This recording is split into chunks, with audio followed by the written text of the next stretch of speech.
Okay, cool. All right, then we'll just get started. Thank you all for being here. All right, to start again, thank you, Chud Logic, for the 440 souls that you dropped off into this channel. Right, I hope you guys stick around and enjoy what we have to offer here. And thank you, Wick, Death of Certainty, also for doing that. Now we have one more individual person who's going to join us. They said they're going to be a bit late. They got work and stuff, but they'll be here soon. But until then, we'll get started by introducing people. This is a roundtable which we do at 8 p.m. Eastern on Mondays, right? If you watch this on YouTube, please like, comment, and subscribe. And let you so I'll let you know where when we drop videos. We do it 7 days a week, 7 days a week of content there. So consider becoming a YouTube member, hitting that join button there. So I'm going to introduce, starting with Bam at the top. Hey Bam, nice to see you once again. You were gone for literally 1 day in my life, and I didn't know what to do with myself. Right? I'm like, right. Who am I going to send all these insults to? Bam, No, how are you? I'm doing good. Just got back from vacation, feel rested and rejuvenated, and that's bad for y'all. That's bad news for everybody here, because the takes just got hotter. I'm just gonna tell you. Y'all know me. I'm Black American Made. I talk about stuff, and I'm always right. Thanks. Thank you. All right. Next, we have a new regular. Happy to have it. All right. His name is Lactoid, back with us once again. Can't keep away. Right. That's because no one has gone after him personally yet. That'll change eventually. Lactoid, thanks for being here. Please let the world know about you. Yeah, I'm Lactoid, bane of leftists, believer in liberty, freer of all genders, hater of taxes, enlightened libertarian, and a law enjoyer. You can find me in Anti-Communism United on Twitch and Discord. Have fun. All right, next we have Dionysus, an amazing mod in my community. Very grateful to have him. All right, and they stopped by once again to join us. Dionysus, how are you? Doing great. Thanks for having me, Prime. I'm Dionysus, center right politically, Gen Z representation, and I enjoy yelling, so this is going to be great. Okay, fantastic. Next we have like just the sweetest fucking individual, right? Which I don't know what she's doing here. All right, like with the scum of humanity. We have Ashley. We haven't had here forever, right? And I'm glad I remember. I'm like, oh, I do have Ashley, right? Like in my community. So I was very happy to reach out to you. How are you, Ashley? Well, thank you so much for reaching out to me. I was actually on a plane and I landed right after you reached out to me because I was going to go visit family. But yeah, I'm back. Okay. Well, thank you. Thank you for being here. Right. I'm sure this will be much more refreshing than like visiting your friends and loved ones, rather yelling at strangers on the internet. All right. That's how you do it. Hey, I love it. That's why I'm here. Next we have PF Young. We had like one time, like months ago, right? But we were a great time, and I'm very happy that they accepted our invite. And once more, how are you doing today? Muted, and it's beautiful, right? It's beautiful. So he's a little rusty. Everyone, let's not. How about now? Oh, there you go. Good to go now. Yes. Thank you for having me. It was a lot of fun last time. Yeah, my name is Paul. I have a YouTube channel called PF Young, and I think that this issue in particular is pretty important. So I'm glad we're talking about it. Hey, thank you. Next, right? We got a superstar back at it, right? Name's Fanatic. Fanatic is here with us once again, right? And I'm sure, right? He's already promised, right? And he keeps his promises. He's gonna be calm. He's gonna be cool. He's not gonna do that thing when he repeats himself again. Oh, you know what? Listen, you're right. I did promise that as long as nobody interrupts me and everybody recognizes me for the genius that I am with the best takes possible, I will not do any repeat tech, and I will stay calm, cool, and collected, and I won't be raising my voice. My name is Fanatic. I host different, the Fanatic panel on Wednesday and the Nigga panel tomorrow on Tuesday, where we talk about all sorts of issues. It's freaking great. PrimeCayes is going to be invited to both of those. I'm hoping he shows up to at least one of them. I know he's a busy man. That nigga work. You know what I'm saying? So we're just hoping we can get it. Today, my takes are going to be good. You guys might have liked me in the past, but today I will have some mask-off takes. You guys might not like them, but if you listen to me long enough, you'll understand that I'm not a hateful guy. I just have my opinions, and I think that they actually are rooted in reality, and hopefully we can all just get to some common sense together. Okay, yeah. I unfortunately, that reminds me. Tuesday I will be having Amazon Lily, not unfortunately, but I'll have our Tuesday all female panel, which we haven't done in a while, like 2 months. But we're going to be doing that tomorrow night. But Wednesday, I've already accepted, and I'll be on Fanatic's panel there. So that's happening, right? So we got a lot of content for you always here, right? Here or on Fanatic's side of things. So give everyone here a follow. Not last and also not least, we have Doobie, our Dark Lord and Savior is here. Doobie, how are you doing today? I'm doing very well. Thank you for having me. Thank you. All right, understated as always until he says something utterly terrible. So let's and we have one more person. They'll be here soon. They got held up at work, but they'll be here soon. Okay, we'll get started. Topic 1. Recently in New Jersey, 2 inmates at an all-women's prison have become impregnated by a transgender woman. Is this something we should allow? Besides, babies will be birthed behind bars and given up for adoption or next of kin. Do taxpayers have to support this type of activity? Are there any ethical ways to stop this if our prison system is going to enforce inmates or segregate inmates by gender instead of sex? Will this problem grow as all women's spaces are integrated with trans women? Okay, so yeah, this is from our friend GSU Gambit. He came up with this. He sent it to me previously, but he couldn't join us today, unfortunately. But yeah, so inmates within a female prison. There's also a trans individual there. The sex, as far as we know, was consensual, but 2 women were impregnated. So we're wondering about the implications of all of this. All right, so we'll go down the list. We'll start. My man Bam. All right, I'm ready. I think there is no great answers to this question. Trans women shouldn't be placed in male prisons because that seems to have a lot more like largely detrimental implications, like physically violent. As far as trans women in standard women's prisons, it's probably for the best, but I don't think that they should sleep in general population. Like, I think that like there's probably not enough trans people to put them in like a segregated sect where like they're just by themselves. So it would probably be like isolation. That sounds inhumane, but maybe like yard time and lunch can be shared among, but trans prisoners probably should, like trans men and women actually should probably all be in women's prisons and like sleep in a separate quarter. Thank you. Let's go to Lactoid. Yeah, so trans women in historically cis women prisons, it's a very difficult issue. It's a complicated issue, and I'm conflicted. Oftentimes, the subjects that are brought up regarding this are sexual assault. I think this actually serves to highlight the problem of sexual assault generally in prisons, which is sort of an issue that's not talked about as much as it should be. Nobody deserves to be sexually assaulted, regardless of who they are. But the problem is, along with that, I think there is problems that come with trans women being in historically cis women prisons. I mean, there is the question as to the purpose of punishment, right? I mean, we have to factor in the idea of deterrence. We're literally be putting people with penises in cages of deprived women. There's a question as to what are the effects of this in terms of deterrence and the long-term goals of punishment. There's also the ethical problems of pregnancy in prison, which we're already dealing with. Pregnant people in prison is already a very difficult legal issue and constitutional issue. And now, if we're just going to have more of it, that makes the issue even more complicated. Overall, I think the cons outweigh the pros, and I think I'm opposed to it. Thank you. All right. Moving on. We have Ashley. Ashley, please. Hey, I know this is unconventional. Can I just ask everyone a yes/no question? Just raise their hand, just because I want to understand. I think the argument fundamentally changes depending on the answer to this. Okay. I'm ready. Can you raise your hand if you're against post-op trans women in female prison? Like post-sex reassignment surgery. Post-op. Oh, is it right? Oh, okay. Yeah. I guess is anyone against that? Yeah. Does anyone? I mean, not in general population. Again, my answer remains like. Oh no, I mean in general population. Yeah, I'm against. Okay. It's not for sex reasons. Only you. Okay, I just want to make sure. Oh, and there's one small little thing caveat. It's just if they're lifers, then we'd have to start re-questioning that.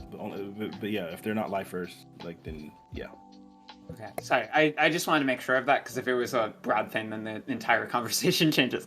I'm generally for trans women being integrated into the prison populations of female prisons. I think that the idea of prison rape being exclusively only if trans women are there is really strange. I think that it would happen regardless of if trans women are there.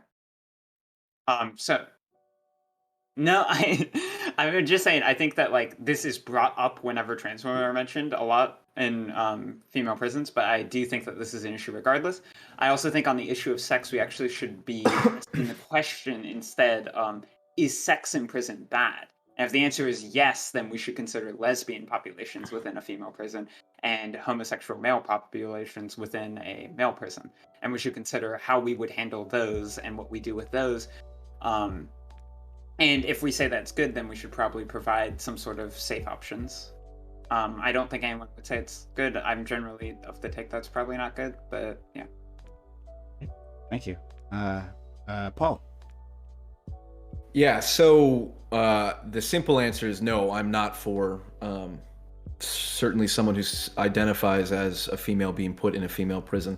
But I just want to kind of contextualize why I think this issue is important, because this is a much broader issue. It's one examination of a specific issue that, you know, propagates from a deeper philosophical issue.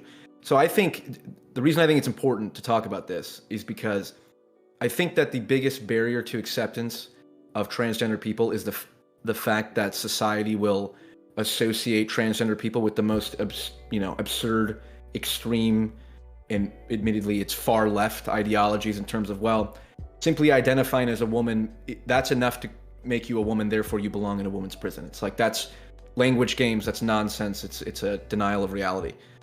And so the reason it's important to speak out against issues like these, but also, you know, issues around the next topic we're going to talk about, you know, the distinction between a child and adult and all of these complex philosophical issues, is because if reasonable people don't speak out about this and don't call out the far left, the extreme fringe minority of far left people, then the only people who are calling it out are the far right. And then you empower them and you basically ruin any chance that regular trans people can just be accepted in society and not have to go around and, you know, be lumped in with, well, the people who think neo-pronouns are legitimate and xenogenders are legitimate, or kink at pride should be a thing. It's like, trans people just want to live in society and, you know, have a chance of dealing with all the mental health issues that, you know, every person struggles with, and we don't need to stack any more shit on top of it.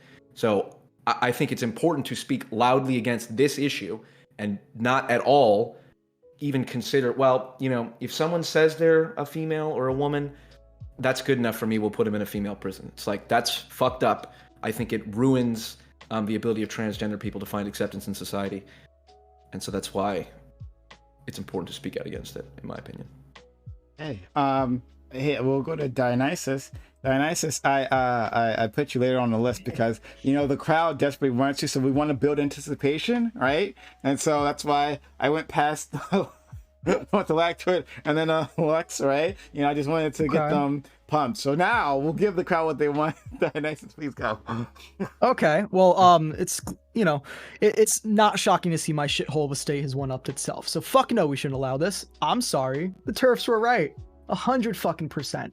This is insanely a bad thing. At the very least, if I'm even going to entertain the idea of biological men getting put in women's prison, bottom surgery should at least be required. The dangers of pregnancy is fucking insane, right? Especially in a prison setting, given how fucked up we know the prison setting is and how, you know, the conditions are. And trust me, like, come on, guys. We know the stories we hear about prison. I really doubt all this sex was consensual. Imagine the fucking, like, trauma and the fucking shit now these victims have to go through. Now, I really don't care how you identify. Like, this can't happen any further. TERFs are right about this, and yeah, yeah. Oh my god, we're gonna have the biggest of fights. We're gonna have such a huge Yeah. fucking fight. We're gonna go at each other. Oh my god. Fanatic, right? Please make yourself another target for me. Go ahead. If you want me to make myself a target, I'll do so. But not because I want to be a target, because I just want us all to be thinking about, you know, common sense. I think you play stupid games and you win stupid prizes. And I feel like we've played this game for a long time. We're trying to play these stupid word tricks and like being reductive in conversation and saying things like trans women are women, which is incredibly reductive. While I will say trans women are women, as I've always said, trans women are trans women. And I think when you start taking out the trans out of that discussion, you run into problems like this. Just like how I can say esports are sports. But esports are esports. And there's a reason why we have that qualifier there, electronic, in the beginning of it, because it is entirely different than other sports, which typically rely on physical strength and things like that, and where you're getting physical exercise. So yes, trans women are women, but we have to recognize that there are some difference between trans women and cis women. And so once we get to that point, then we can start saying what's appropriate. But we've gone so far down this rabbit hole in insisting on like making people accept trans women as women, even though we know that there are some biological differences, that we've allowed for different stuff. Where you have people completely destroying people in MMA fights. You got people literally raping women in prison.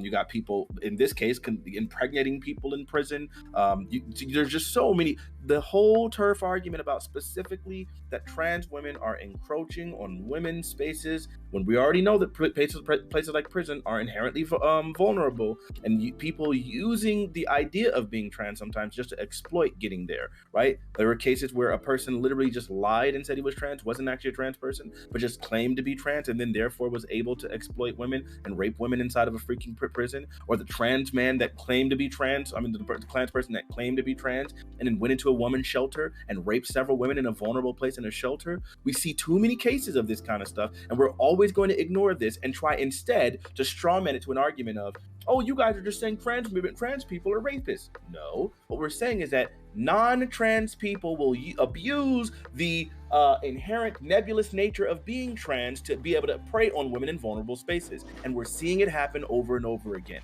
Let's have that conversation, and let's not do the straw man thing of, oh, people are just hating trans and saying that trans people are rapists, because no one's talking about that. Okay, all right. Oh boy, this is gonna be a fight. Thanks so much. Next we'll go to Dark Lord and Saver Doobie. So yeah, I think obviously trans women are trans women, right? It's a little bit different. I don't think anybody will argue that, but I think that rape is illegal, whether or not a man or a woman is committing it, whether or not a person has a penis or a no penis or identifies as one way or the other, right? So if it's rape, we have ways to deal with that. People aren't allowed to be raped in prison, whether they're men, women, trans, or not. So that seems like a non-issue to me. I think that if they identify as women, right, you should just let them into the women's prison. And I think that throwing up these boogeymen, where like you find like one case every couple of years of a woman claiming she was raped by a transgender prisoner, it's kind of like ludicrous to me, given how many women are raped in prison by other females, right? How many men are raped in men's prisons by other males, right? Like it just seems like it's a boogeyman. You're painting this picture of the scary trans woman busting into the fucking jail cell and raping this poor woman. A lot of the sex is consensual.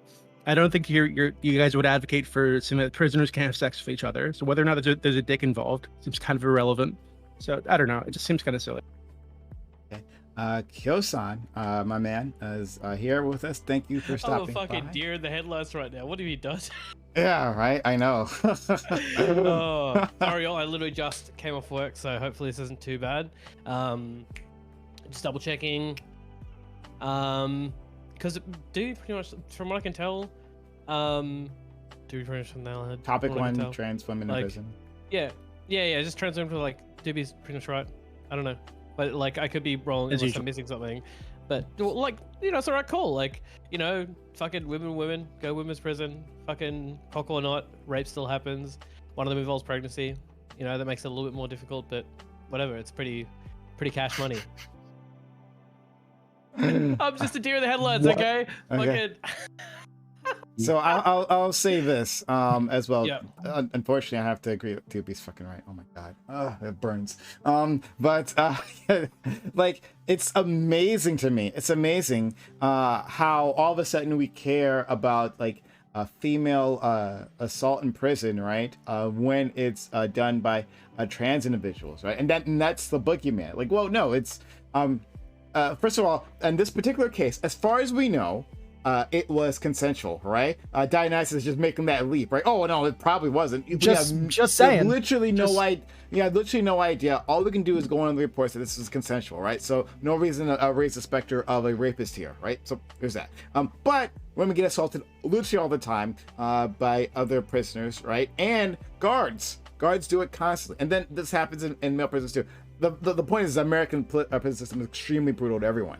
But there is a special exception, right? We're talking about trans individuals, right? And maybe they're sneaking in and doing all this kind of nonsense, right? Like, yeah, like you find a case every so often where a criminal might do a criminal act, and then we're like surprised, right?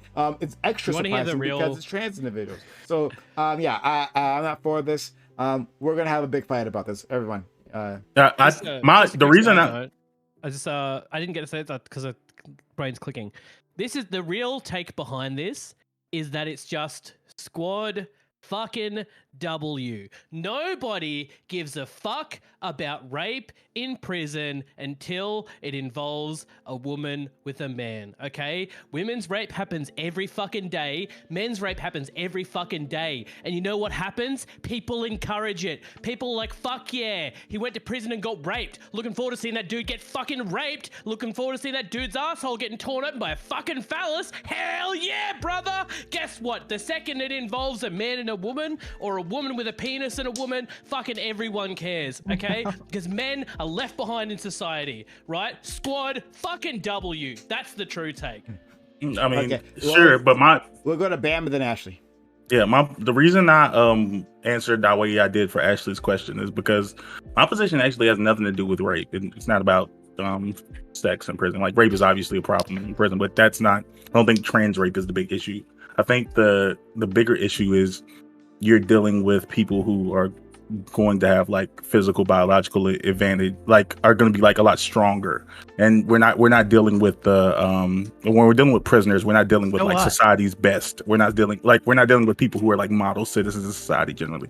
Like, who gives a prison fuck? is a dangerous place. Prison for like weak men versus strong men. Like, why should that matter? They're in prison. I mean, we do that now. Yes, if there's men who seem to be in a position where they can't protect them, yes, they do get put in separate places in prison. That's absolutely something we do for men who can't protect themselves in prison. So that's what this is why I said that I don't think that trans women should be in men's prison, but I don't think that it makes sense for trans, and then I don't think that trans men should be in men's prison. Like, I don't believe that either of these populations, like, identity isn't enough to put you in a population with people who are generally more violent than the average population. Like, they should be kept separate. Ashley. And I think that. Oh, sorry, I thought you were done. I didn't mean to interrupt you. No, I'm done. Okay, Yeah. Ashley. So with post-op trans women, right? I'm gonna bring this up just to establish this because this should not be an issue. I could agree. Like, we can talk about pre-op. That's where the conversation I think has to be, because post-op it doesn't really make sense. Like, here, I'm gonna use myself as an example. Look at me, right? I am a post-op trans woman. If I went to a male prison, I would not be okay. I would be in severe danger, and I would worry about my safety, right? Now, if I was in a female prison, like, I would honestly be more scared of other women, right? I mean, like, obviously I'm a unique case where I'm significantly underweight, but it's also like, just in general, like, I'm within like a broad range of, like, but like trans women can be of all shapes and sizes, right? So I think saying that post-op trans women should be separated from cis women makes no sense. Because, like, when you're looking at, like, what's the difference? Like, should we separate really strong women then? No, you would never say that. And if you would, then you would have said that before. So I doubt that you'd say that we should separate strong women. So why separate trans women? It makes no sense. It's like a bias purely drawn on the fact that they're trans, and it's strange.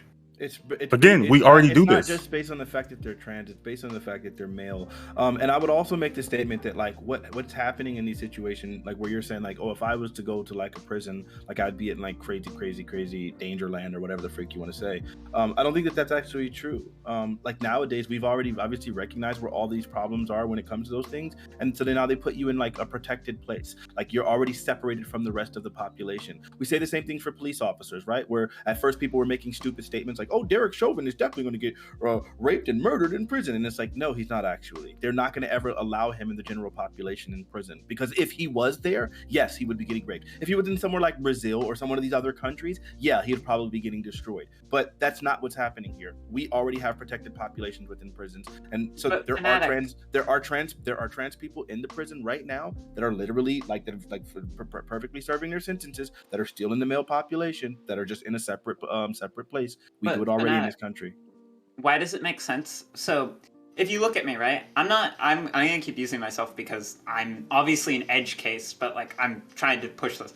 So like if you look at me genuinely, right, I know that you might argue, oh, I don't pass or whatever, but like I pass to enough of the population that like I probably should be like within the general female population of a prison. It doesn't make sense to say I shouldn't be there because I used to be a guy.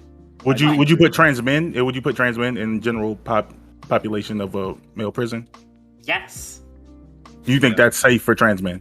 No, we can discuss. Yes, but if this is a squad W. This is not. Even the argument that I'm making right now, post-op, yes.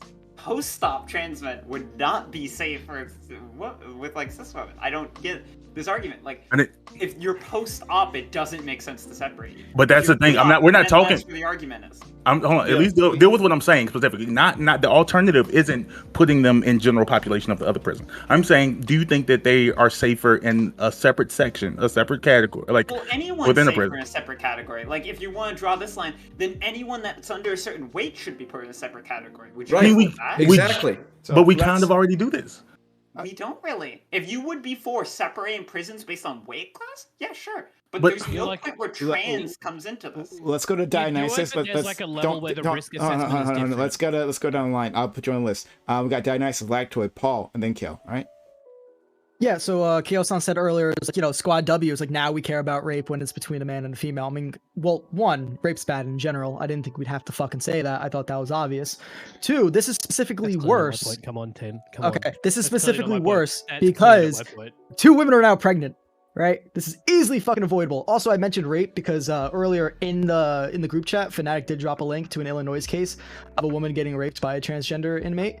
So it's part of the conversation. It's bound to happen, right? Yeah, fucking prison's incredibly fucking dangerous, incredibly fucking violent. At the very least, we should not let women get impregnated in prison by other inmates. Oh, and guards too, because someone brought that up. Yeah, that's also really fucking bad. And I would try to prevent having male guards in female prisons as well. Okay, but for the most part, like, yeah, never mind. Yeah, go. But if there's no male guards, then the prison is automatically unsafe because you have to have some sort of males to keep order.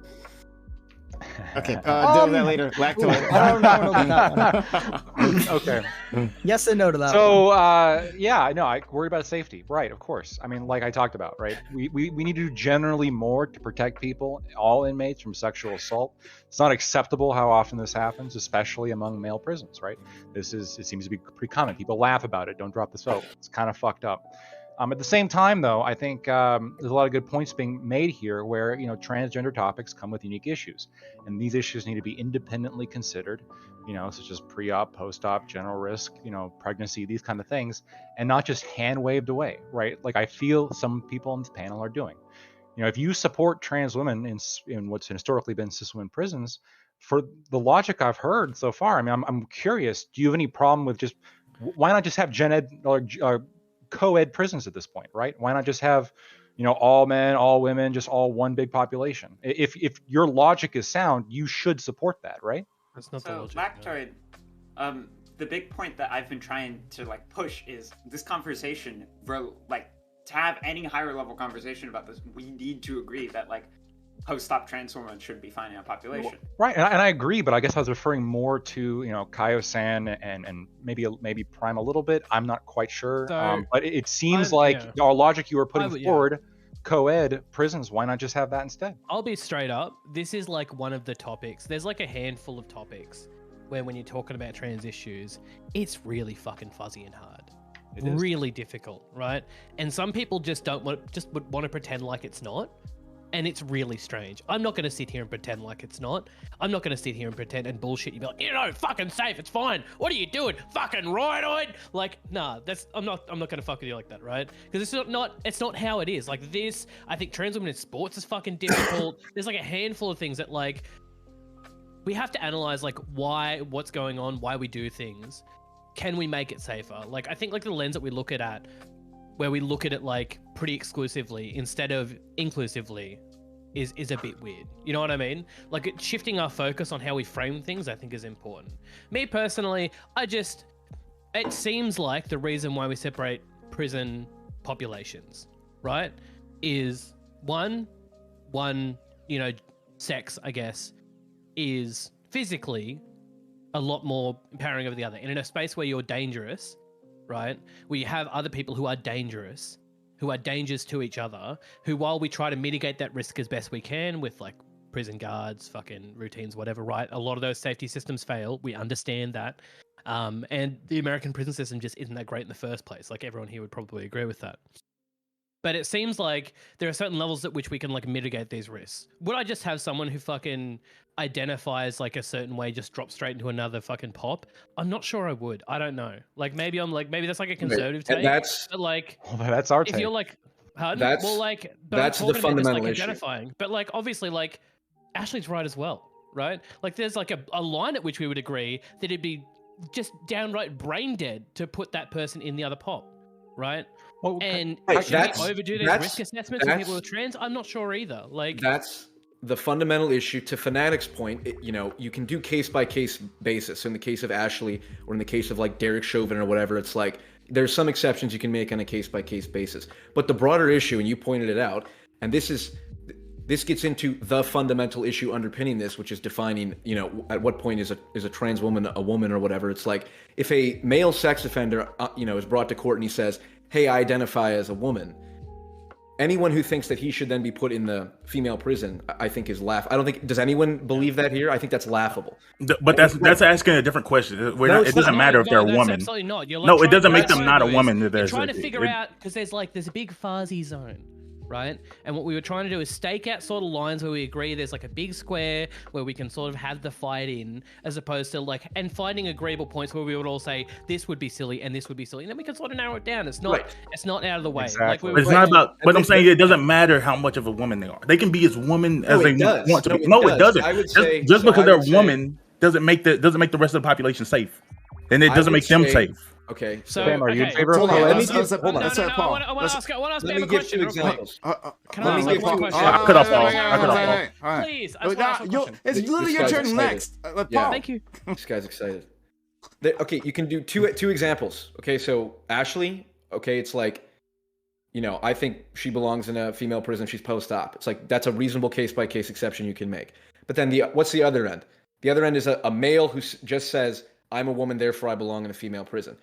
What the underpinning logic here is there is a difference between trans people who've gotten surgery and trans people who haven't. If you just say I'm a woman, that doesn't make you a woman. That's gender expression. That's a self-perception you can have, but it has no basis in it should have no basis in policy. It should have no basis in what sex segregated institution you belong in.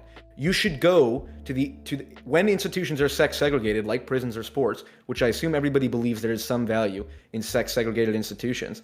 When you have that, you should go to the prison that you are basically the closest sex to. And a post-op trans person who doesn't have male genitals is I would say closer to a female than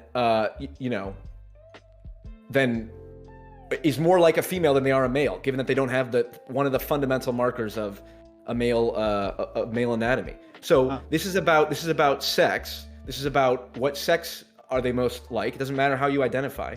And just saying, well, I'm a woman, so therefore I belong in a prison. It's like, this goes back to Fanatic's point. It's like, you just say trans women are women, trans women are women. You get in these ridiculous circumstances. We have no way of getting out of it. You should go to the prison that you seem like, you belong to most, based on whether you're transsexual, whether you've had sex reassignment surgery or whatnot. Let's go to Kill, Ashley, Doobie, and Fanatic. I knew Fanatic. I predicted it, but Fanatic. So I want to ask Mr. Bam and about 2 or 3 questions. I want to ask one thing before you do that. I want to ask one thing to Paul. Right? So again, since Ashley has used herself as an example, I'll use her as well.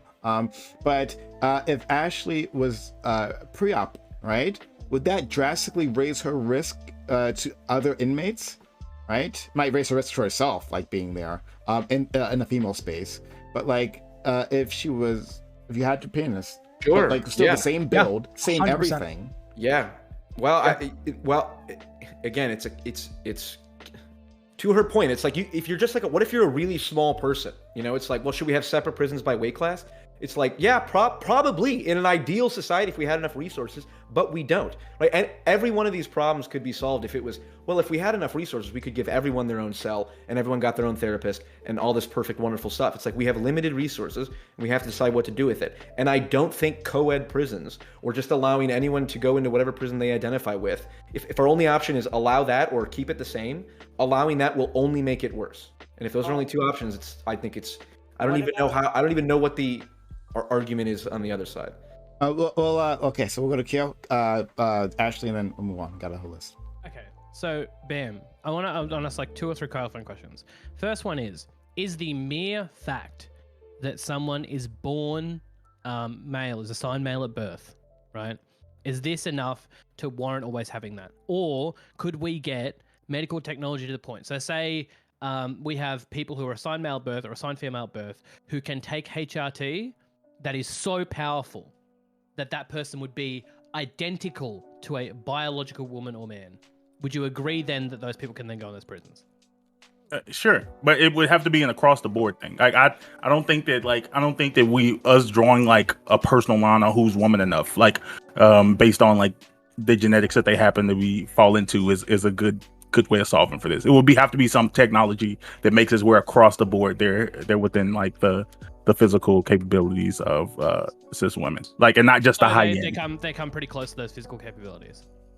No, they fall within them, not pretty close. They have to fall right within like that same bell curve, not on the high end. Category is and where they overlap. But I'm not asking. This is what I'm specifying. Not at the high end of the bell curve. I'm saying fall within line of the average cis women. Because they fall easily in line with the averages with current HRT. You're aware? No, they don't. No, they don't. No, they don't fall within. No, the average trans woman is on the high end of cis women. Trans women are stronger than cis women. Yeah, in terms of muscle mass and the bone structure they develop in puberty. Not even muscle mass. Yes, it is. Yes, it is. During puberty. After someone goes through puberty, they have permanently outsized like musculature, bone structures that gives them a huge physical advantage, regardless of how much.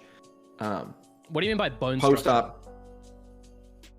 Like muscle density. I mean bone density. Males are born with broader shoulders, which then allows more muscles and they're stronger in upper body strength. That's why, unless anyone here thinks that males and females should be fighting in the UFC together, that's why we separate them. No, it's not why we necessarily separate them. It's due to dense muscle. Let's go to Ashley. Was that the only question?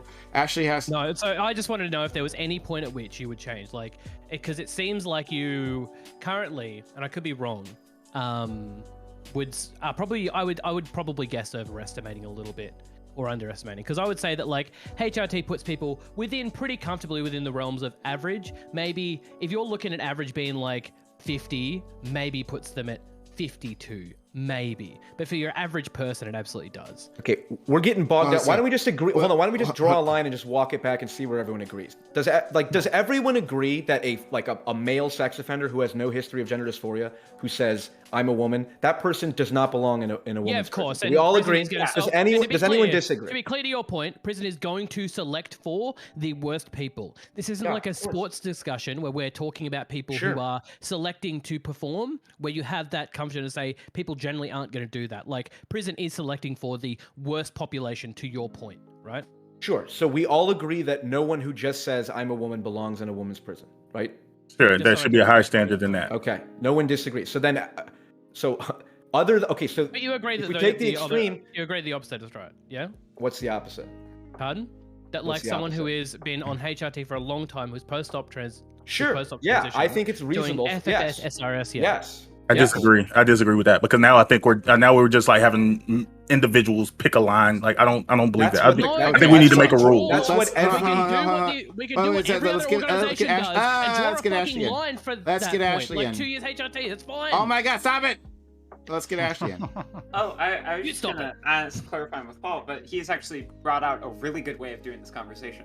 So like, I think that what I've been trying to push and what I think we need to do is, we all agree with Paul that that's like the good starter line, but we need the finish line, right? Where it would be okay, right? And I think we all need to establish post-op. I think this conversation right now needs to center around post-op trans women that have been on HRT for a long time, because if that would never convince you, there's no point in talking about over here, because nothing over here would matter if you disagree with the endpoint, right? So like, I'll use me as an example because I'm right here. If you would say that I should not go in a female prison, that's what we need to center on, where the disagreement there is. Because if you don't think I should, I am 6 years HRT, post-SRS. I've been post-SRS for now 3 years, right?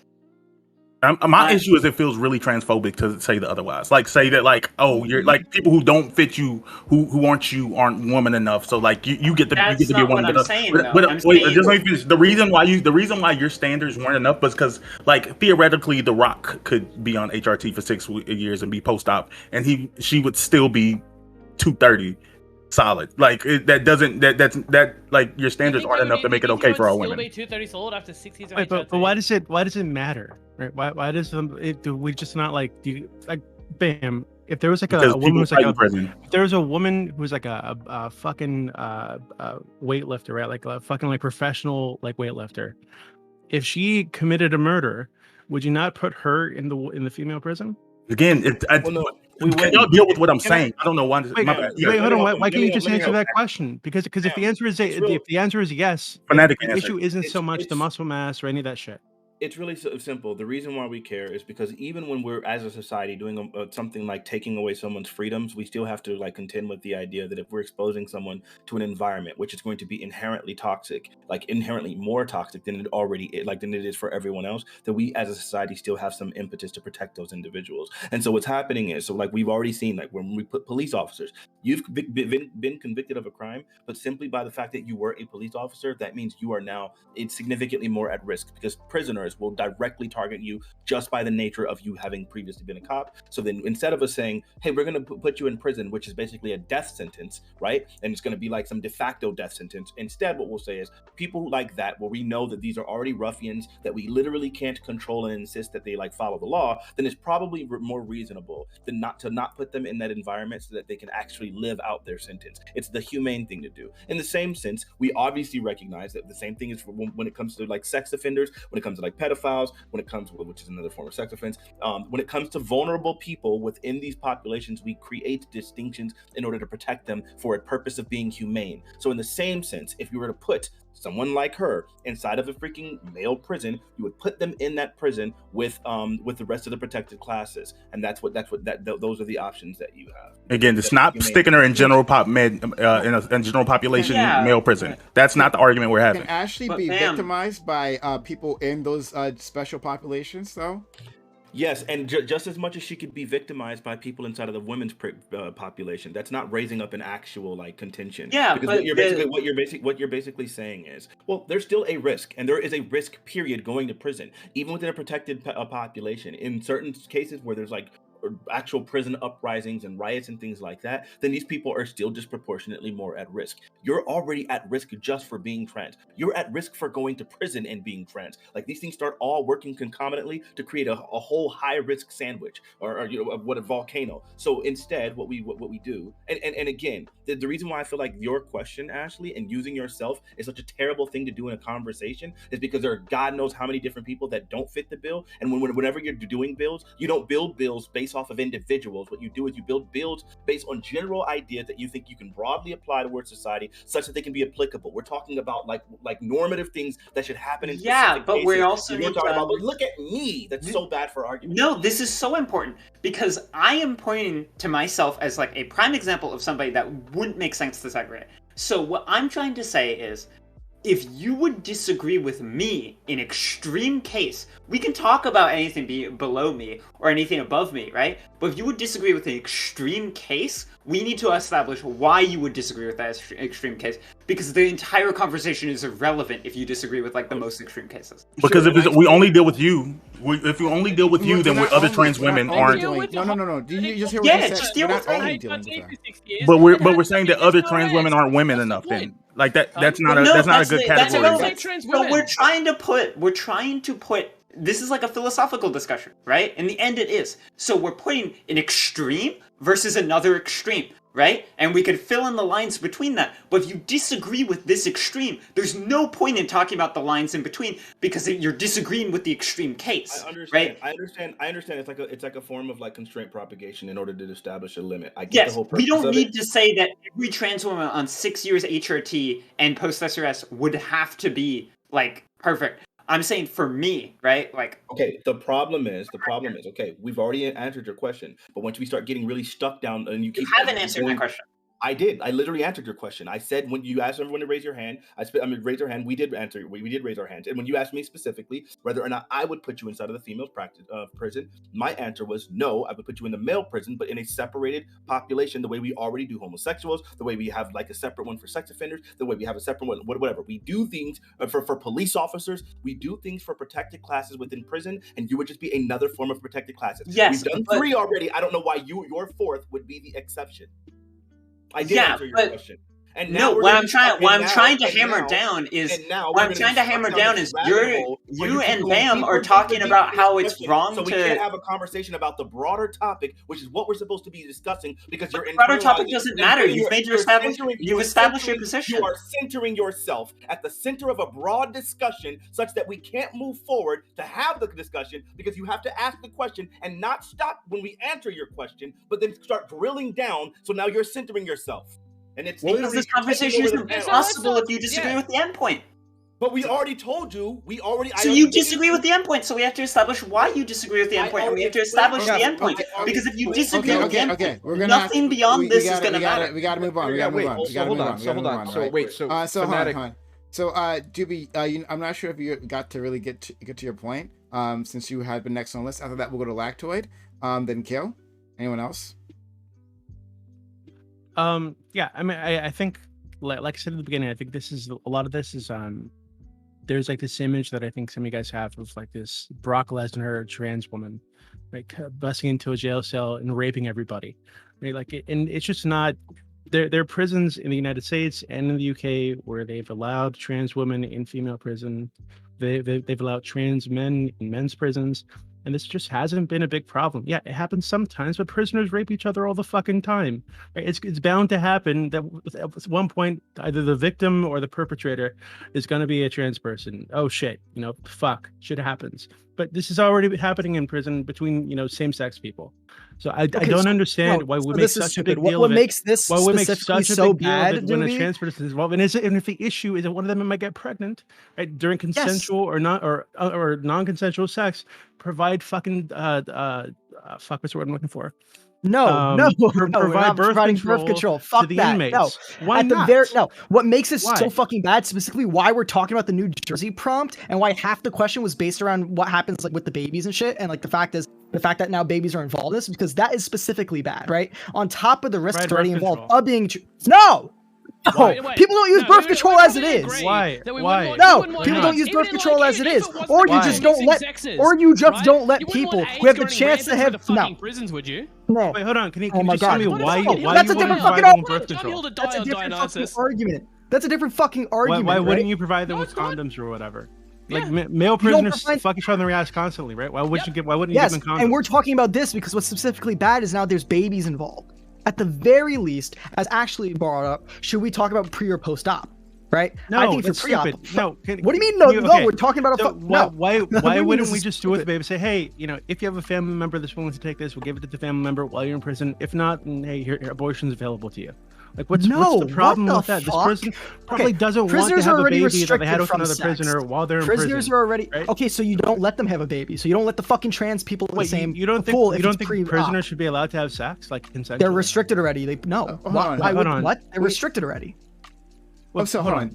You're not supposed to be Whether fucking they're in allowed prison. to or whether they're not doesn't. They're not change supposed the to fact be that fucking they in prison. do. No. It's probably not the okay. worst idea to get Dionysus. caught And what in makes a group this- of people who are all fucking each other in the ass, unless you want to fucking be Reagan 2.0 and decimate the fucking population with AIDS. Okay, No, well now this was a Dionysus, bit more than follow- fucking in the follow- ass one because second, now there's one second, babies. One second. Dionysus, follow Doobie's logic here, okay? Like you're saying they're restricted from sex. That's true. They are restricted from sex, but we make exceptions all the time, right? So during a conjugal visit, the female prisoner and her male friend, like, would you provide them with birth control if you're so concerned about women No, they shouldn't having have sex. That's retarded to even let them.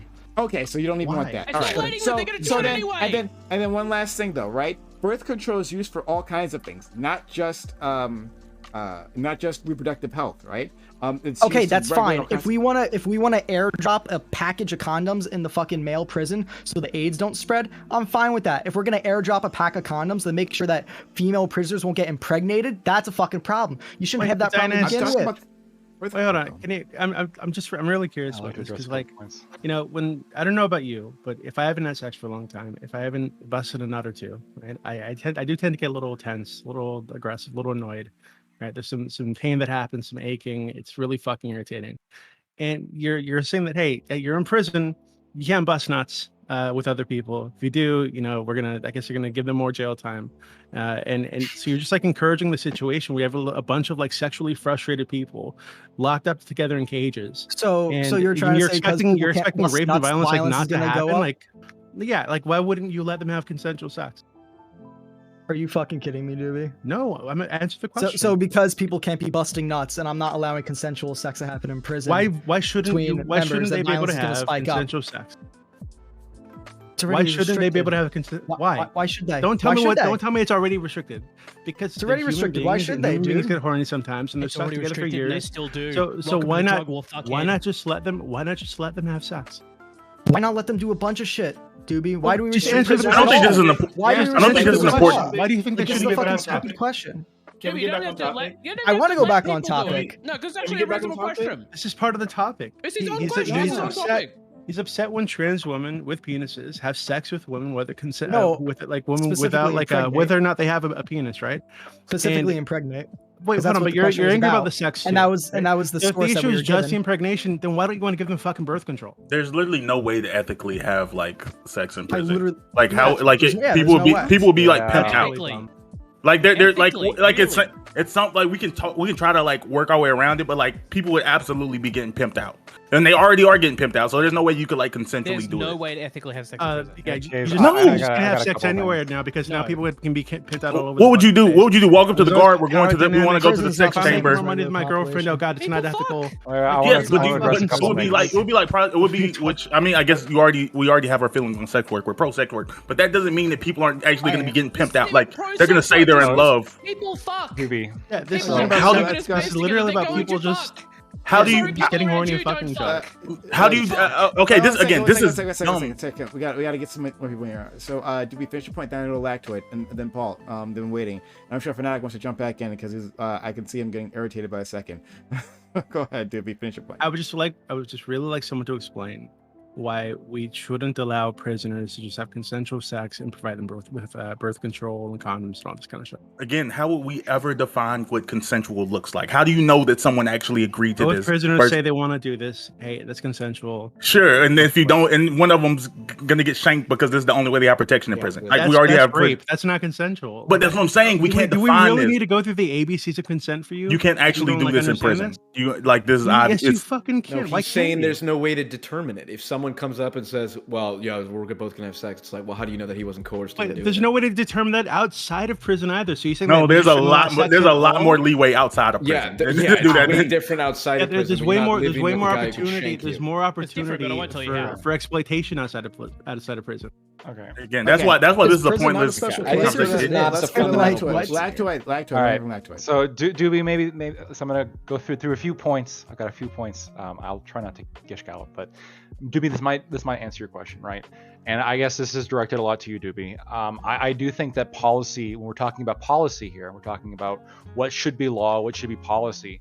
Policy is general policy. It's not built around the exceptions. It's not, it's built on, somebody else pointed out, a lack of resources, and it's also built towards incentives of what kind of goals we're trying to achieve. We already accept that we restrict certain rights in prison because we're trying to achieve certain goals, and these people committed certain actions which deprive them of certain rights that they would otherwise have if they weren't in prison, right? For example, PrimeCayes brought up conjugals. Historically, the justification for conjugals has been, and has been legally argued to be, that the reason conjugals are okay is because it provides an incentive for prisoners to behave well, because they can because they want to get out to actually go and have sex, right? If you allow prisoners to have sex in prison, you have the exact same opposite. You have the opposite incentive, right? You are encouraging people to stay in prison as opposed to get out of prison. If we're basing it entirely off of identity, I mean, I think you would be stupid not to identify as a woman if you get arrested. Just reasonably speaking, right? It's going to be safer if you go to a women's prison. You're going to be able to have sex if that's something you're interested in, right? A lot more easier than if you're going to be going to a male's prison. I mean, we have to look at this in terms of a general policy, not just like, on an individual level. Why would we want to stop like this one person from having sex? Well, there's a general policy reason why we don't want people to like think of prison as a good place to go, because again, Doobie, if we're going to use your logic here, why are you against just co-ed prisons? Why not just have Gen Pop all genders? What do you have any problem with that? I think it could make sense in some circumstances for like low risk inmates. I wouldn't have an issue with like Gen Pop for low risk inmates. Why I don't think it's reasonable to assume that all prisoners, violent or not violent, are going to like rape each other after a few months without sex, right? Or away from their family members. I didn't say rape. I said consensual, even consensual sex. Well, right? I have no issue with consensual sex. Not at all. You think that prison, you'd be okay with? Okay, well, I'm curious then. Let's say we implemented this policy and like it led to all men getting arrested saying, yeah, I'm a woman, and they go to women's prison and they each get like 2 people pregnant. Would you have any change of opinion, or you just not care? Well, I'm not for this kind of like, if at the point of arrest, you just say, hey, I identify as a woman now. I don't think that should be enough. I think you should be able to demonstrate that you've been living as a woman, identifying as a woman for like, at least like 6 months to a year or some shit like that. Right. And yeah, maybe there'll be some mastermind who plans it out, a couple years ahead of time and starts identifying as a woman and gets his ID changed or whatever the fuck, so he can get into the woman's prison if he ever gets caught. Or maybe that'll happen. That's something I would do, actually. But I don't think that's going to be the case generally. So I think just saying, hey, if you can show some kind of proof that for the last 6 months to a year you've been living as a woman, identifying as a woman, that's good enough. Great. Well, it seems like if one of those people has a dick, and they haven't had the money to get on to like HRT because shit's expensive and a lot of people don't have access to it, and they go into a female prison and they sleep with somebody consensually and that person has kids or has a kid, then hey, shit happens. Provide them with birth control and access to abortion. Yeah, I think generally encouraging sex in prison is providing counter incentives to what we want to do. And in addition to that, do you think that the availability of sex in prison is going to be enough for people to want to stay in prison? It could. Yeah, some people go to jail just for the food. Some people go to jail just for a place to sleep and the food. You're telling me people aren't going to do this? I mean, there are a lot of coomers out there, but I don't know if like anybody's like that hard up. Right? There's incels who literally commit mass shootings. There's incels who commit mass shootings because of this. It's like. Imagine that. Imagine like you arrest an incel mass shooter, and then like he goes to prison and he actually like gets laid. And like, I mean, I guess maybe that would cure the incelism. So. Let's go. So we'll move on. We'll go to Paul. We'll go to Fanatic and Kill. Yeah. Well, again, I want to get to kind of the bottom of the issue. And Doobie, you said you were potentially okay with co-ed prisons. It's interesting. You said you're not in favor of a male who gets arrested identifying as a female and then he gets to go to the female prison. And then you said, well, they have to have proof that they're living 6 months or a year as the opposite sex. So who are you to draw that line in terms of at what point is someone who says they're a woman actually worthy of going to a woman's prison? Or how I'm do a you draw frog on the internet, but actually, I don't think any of us. I don't think any of us are qualified to draw that line. Right? So I'd leave it up to experts. You leave it up to this kind of shit. Therapists and people who can diagnose someone with gender dysphoria or not. Sure. Right. Okay. And so the implication of that then is, Well, to be clear, you don't need to have gender dysphoria to be trans. Okay. There are plenty of trans people. Wait, hold on. But you just said you would leave it to the experts. Yeah, but I don't think the experts have said currently that you need to have this, you need to have gender dysphoria specifically and be taking HRT and all this kind of shit to get access to women's prison. There are plenty of states, and I think the UK even does it, where you just need to be identifying that way for like 6 months or something, off the top of my head. But again, if they can just prove that for the last 6 months to a year they've been identifying as women, whether or not they've had access to a therapist or access to a psychologist who can diagnose them with something or provide them with medication, I think that's good enough. I think we got to understand in the United States, a lot of people don't have access to this kind of shit until they get into prison, right? And while they're there, they should still be getting access to therapists and to psychologists. And if they determine that have gender dysphoria, that's enough. Yes, if we had infinite resources, all of that would be available. The reason I'm asking this is to get underneath the point of what everyone agrees here, whether they admit it or not, is that someone simply identifying as another sex doesn't make them that sex. I feel like you've already said this. I think we've already agreed. We're further down the conversation. Right. So, and this is where it goes back to Fanatic's point, where we were, and Ashley was right to draw the constraints in terms of here's the, no one agrees that someone who just identifying as a male should be allowed in, and then let's just take Ashley as the other edge case. So, I think that someone like Ashley should be put in a female prison, a female prison. And Fanatic, you're saying no, she belongs in the special population of a male prison. What is the harm, in principle, of Ashley going to a female prison that you are somehow resolving by putting her in a male prison itself? What's the point of putting her in that special pop rather than just a female prison? I appreciate the question. We're actually back on topic. So the reason why you would typically want to do something like that is because, of course, if you only want to focus on specifically Ashley, you can start making those exceptions. But what you want to do is probably come up with a better policy that more generally and broadly applies such that it can be applied universally. Otherwise, we're going to be dependent on people's subjective idea of who's passing and who's not. And then you're going to have people who are qualifying and people who aren't. And that's why it's a problem. As opposed to doing that, you just go ahead and make this broad rule that all of these things happen, so that way you don't run into these click cases where you have the Brock Lesnar dude or the dude who was threatening the person in GameStop that yelled, "It's ma'am." That situation, right? You would have that person, and then now, of course, it starts getting into some transphobia where it's like, well, who's passing, who's not, who gets to qualify, who doesn't. We can't do that. Why don't you just hold on? Wait. Why don't we just go by Olympic rules? That is an insolvable problem that we have no matter what, because I would argue every single court case is exactly that. We have a general law, and we say you can't steal, you can't murder, you can't do whatever, and then that law is applied on a case-by-case basis with exactly that level of subjectivity and arbitrariness, and it's done by the judge and the jury. No, not exactly. No. Okay. That's not wrong.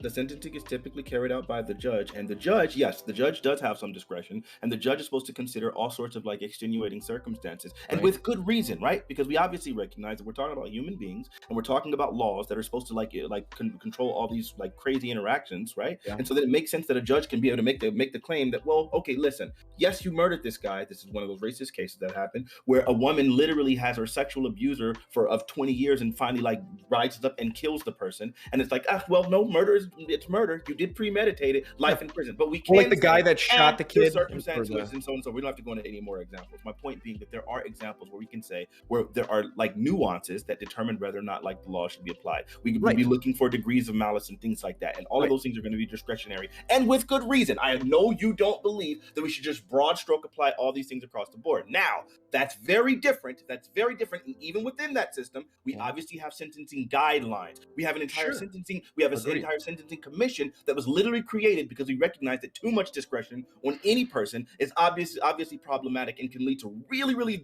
varying outcomes, which we see are an issue. Now, that's something where we can have objective information that we'd be determining on. Let's not get into the subjectivity of whether or not somebody is a man or not, because obviously, I don't know if you survived through 2008, 2012. Obviously, you might have been having the complexion for the protection, but I remember the nonstop questions and assaults on Barack Obama's wife, claiming that she was a freaking man. I know how disproportionately Black women are assaulted and claimed to be masculine. So I already know that this outcome would be absolutely problematic if we started doing some purity tests for passingness to determine who can go to these prisons or not. This is why, instead of doing that, we already have these rules of protection for all sorts of people. Ashley, sorry. Ashley, one second. Paul, were you done with your questioning? Well, I was going to say, this is the fundamental issue, I think, that we're hitting on. There's a difference between a purity test And then, as you pointed out, a general rule that then is applied in each case-by-case circumstance. So why is the rule not something to the effect of, when we are deciding which prison someone should go into, to what degree are they, do they embody female versus male traits? So if you don't have a penis, that seems to put you more in the female category. And then we're getting trans men raped every day. Okay, and this is right. Why, so, again, so that's one, as you pointed out, that's one criteria. So the judge is going, okay, here's a person who doesn't have a penis. That's one. The guideline should be such that if someone, there's 7 qualifications, and we have to define what those qualifications are. What about, what makes someone female or something like that? But like certainly not having a penis is a pretty, dead giveaway. But it fails. Oh, it's also relevant. No, wait. Right, it's relevant, especially because of the pregnancy. No, but it fails. Well. It fails, and here's why does it fail? Because say the GameStop person, the It's Ma'am person, say the GameStop person didn't have a penis. I feel like most sane individuals. I bet that guy did have a penis. Okay, sure, but say they didn't. Say today, say that day they got the SRS, but we don't know. You don't know. But if they did, well, okay, but I'm saying, but if they didn't have a penis, then you would still be making the claim. Well, this person seems like they suffer. This goes back to the point. So let me ask you the question. Yeah, I answered yours. Yeah. If the GameStop person at the time of the video didn't have a penis, would you say they should go to the female population? Yes, the same way that a giant woman bodybuilder should go to a female prison. Okay, yeah. So I guess we just fundamentally disagree. First off, I think the rest of sane society. Sure, we can argue about that. Whatever. All of the rest of sane society can obviously see past the idea that there is. Hold on. But the sole existence of a penis is not enough to determine whether. Or not I agree. That's one of several criteria. And you literally were laying it out. Wait, Fanatic. He said 7. Do you think that person, if they were born as a woman, if that footage was just taken of that person, if they were born as a woman, do you think that person should go to the woman's prison? Sure. You have to understand that me and Fanatic are making the most. Yeah. No, the issue is functional difference. I'll explain. I'll answer. There's no functional difference. Well, the functional difference is okay. What we because of the fact. I'm going insane. I got you. Go insane. Let me talk. You have these general rules that you apply. What are you talking? Where's it against? My brain is let him twisting. talk. Let him finish. This guy. Point. Look, it's Fanatic's. Hey.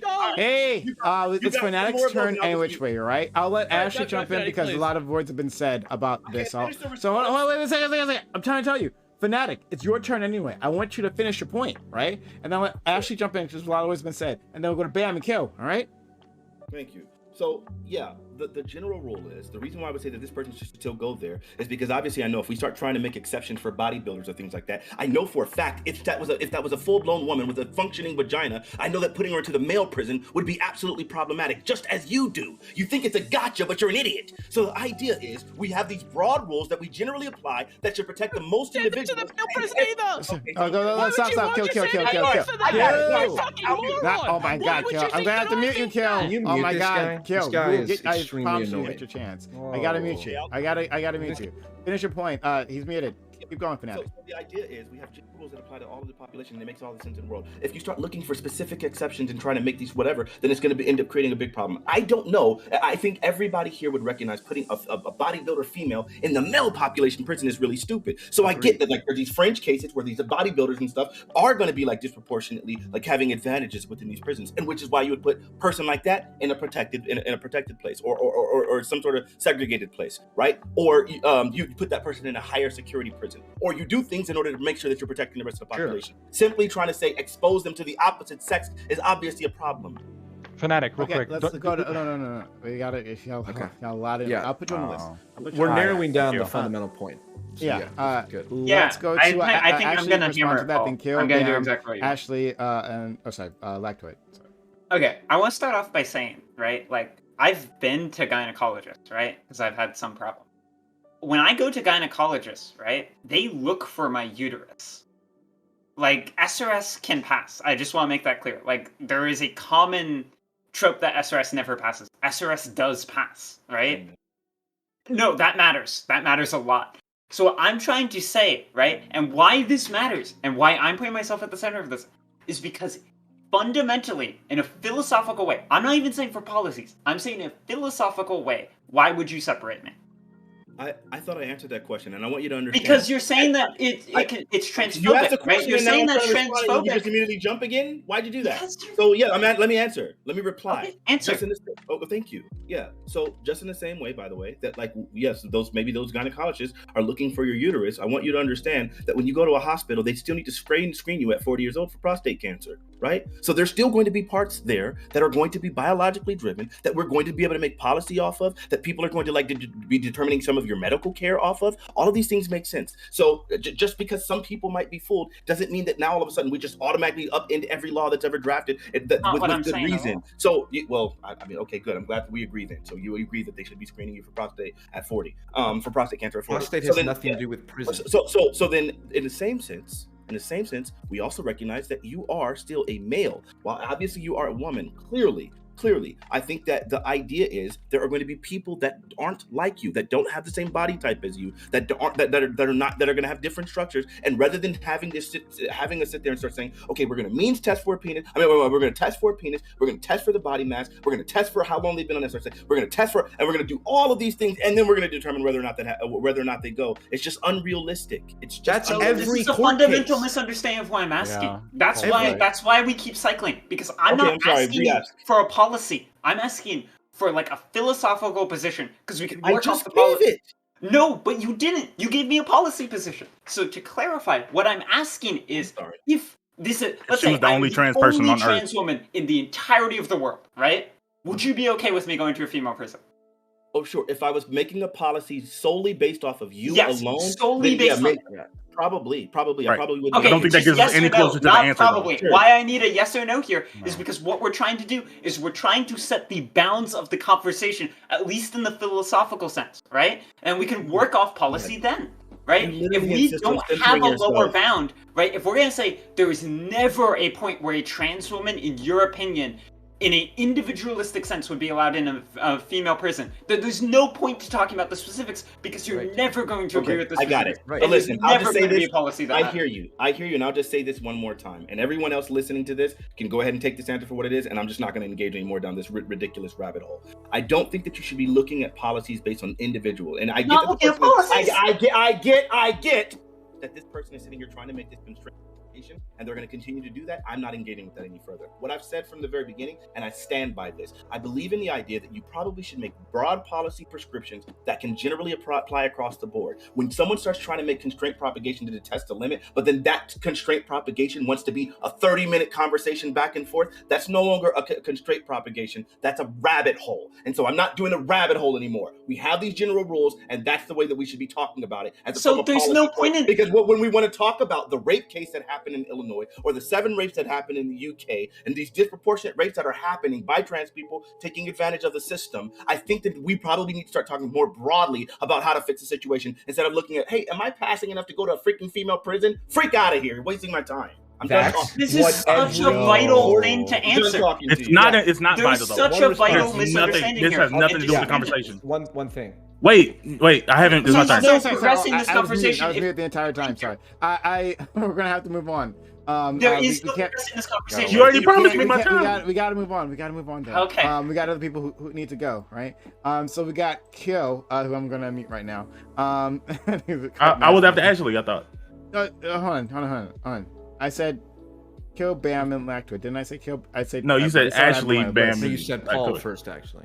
Nah. Kyo and Fnatic just did a back and forth. I haven't said anything in like 20 minutes. Oh my god. All right. So we'll do Kyo, Bam, and Fnatic. Bam, you'll be. I promise. I found Lactoid after that. If I said otherwise, I apologize. But that's what I have written in my list. All right, Kyo. After I mute you right now, go ahead. Okay. I wanted to spend my time asking Lactoid some nice questions. I really did. I took some notes about the thing that he said because I thought he put forward an interesting question.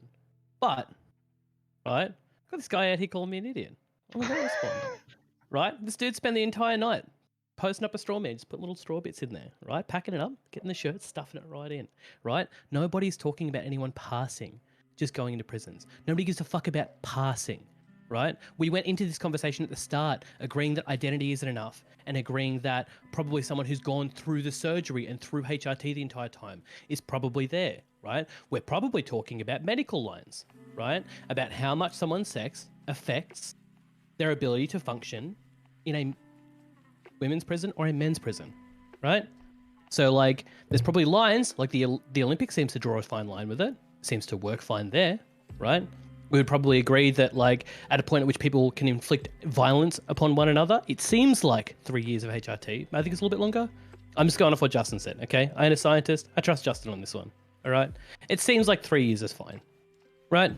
That's the point, is that we're talking about a line. We're talking about where to draw that line for a general policy. You're right, we're talking about general policy, which is why I liked what Lactoid had to say, right? Because the thing I was going to ask is, he asked about causes and goals. I love goals. Goals are a great way to frame things, 200%, right? I always think in terms of goals.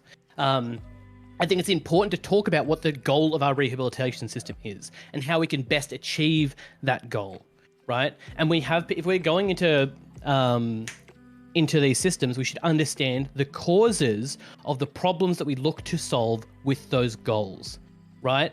So creating worse mental health in people is probably not the way to solve those goals, because I personally believe that prisons are a way to get dangerous individuals out of the population, give them a bit of a timeout, help rehabilitate them, and hopefully send them back into society where they're not going to reoffend, right? Reoffending is the thing that we don't want to happen. But if we exacerbate mental health issues, then we are going to have reoffenders, because we know that those problems are causative to a lot of this stuff, right? So it's not just on trans issues, it's like the way we treat like solitary confinement. So we treat separation of people from the general population, right? We have to be really careful when we separate people from the general population. That's the whole point. So I believe the goal... Pardon? Or integrate. Yeah, well, you know what I mean? Like the idea here is that we look at the goal. I think the goal is rehabilitating people into society such that they can function, because we want less crime. We don't want like prison to give just be a place that we put people in for time out and then send them out in the world, right? We want to prepare them to re-enter into society, and a part of that is looking at their mental health. And if you don't think gender dysphoria is a mental health issue, we probably need to have a look deeper at the data of the comorbidities and what alleviating gender dysphoria solves in alleviating those comorbidities, right? Done.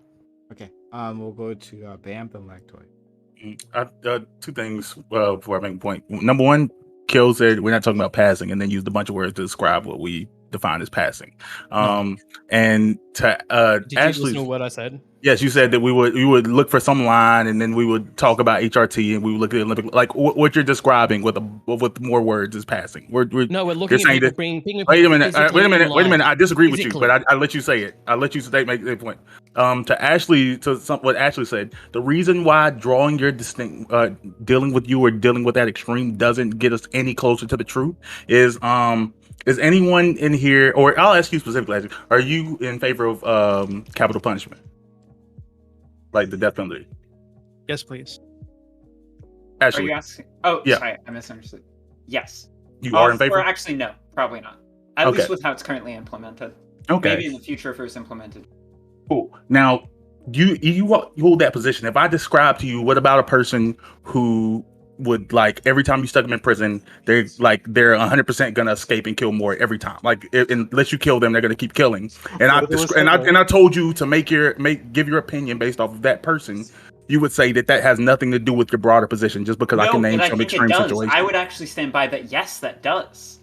It's a philosophical limit, right? So when you have a conversation about this type of thing, you need to set limits. Sure, right? but you wouldn't. But when we go back and we make the rule for the rest of society, I don't think we would say that we policy discussion. If you never agree, like here's what I would say to that. What you're asking me is a very extreme case where capital punishment might solve it. Because if I wouldn't agree to that, no amount of talking about capital punishment is going to make me agree with it. Right? Sure. That's why this conversation is important. But what does agreeing to that? How does that lead to us closer to the truth? The rest of the conversation could exist where you could maybe draw a line that isn't that it would be the case that I would agree with capital punishment. But I don't think that we would make a societal prescription off of this one imaginary super killer. But we're not making a societal prescription. But that's what this conversation is about. This conversation is about societal prescriptions. You're asking my position, right? And when we're not making a societal prescription off of this end point that you're describing where somebody escapes prison every single time, but we're saying if you can see that if we're discussing this, right? If there is a point at which I would agree with the death penalty, right? It doesn't have to be directly on this line that we discuss it. We don't only have to discuss it on people that escape prison 100% of the time. It's saying that there is an extreme case where I would be for it, and there is an extreme case where I would not be for it, right? So then we can lower these bounds and find and make policy off of lowering these bounds and finding directly where that line is. Maybe my line's here, maybe my line's here. But if you cannot get an endpoint, we can't lower the bounds at all. I don't think so. I don't think that influences my position at all. But that may teach your own. Maybe you just think differently than Can I try one more time to explain this? No, you can't. Slowly, I'm sorry. Just let me finish my point. I just wanted to just those 2 points. The actual thing that I wanted to finish, and I'm sorry for being rude because I'm not usually a rude person. The big thing that we're trying to discuss is me and Fanatic are actually making the most pro-trans arguments in this conversation. Strangely enough, the opposite of sound, because we don't want to make calls on who's woman enough or who's man enough for the man's prison. Like, especially if Kyo's talking about like mental health, like sticking a trans woman in the male's prison in general population because she was too manly. Like, you think that's good for mental health? No.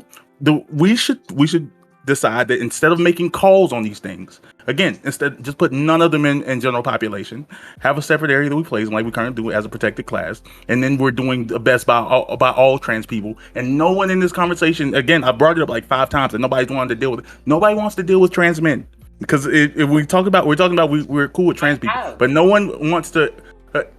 You did. I'll say that you did admit it. I disagree with you. I don't know where anyone else stands on this, but I don't think that there's you stick a trans man, even if they're big and strong with a vagina. First of all, I would be like in the top 50 strongest trans men in the world if I was a trans man. Like, trans men are strong, but they're not that strong. Humble brag. Yeah, but it's kind of qualitatively different because it's like when you compare it to sports, it's like the only conversation. You're sticking someone with a vagina. The only conversation that matters is like trans women in male spaces because females that become trans men. It's like that's a qualitatively different conversation. It's Why? Not like we have to because it wouldn't be. It depends on the surgery. Hey, I heard Greg got a pussy. It's like, you think that's gonna go well? Here's the thing: if you're putting these people into populations, you're putting someone who's juicing on tea into a population with other women, right? No, it's never been my position. Why we keep going here? I'm saying why it's separate population. I'm not saying that's your position. I'm not saying that's your position. I'm just saying why it's important to talk about. Okay, we're all good. So let's go to Lactoid, Dionysus, then Ashley. Yeah, I love Fanatic's energy, and we agree on the general policy here, right? This is kind of the common theme, general policy. We obviously can't make a policy from the exceptions.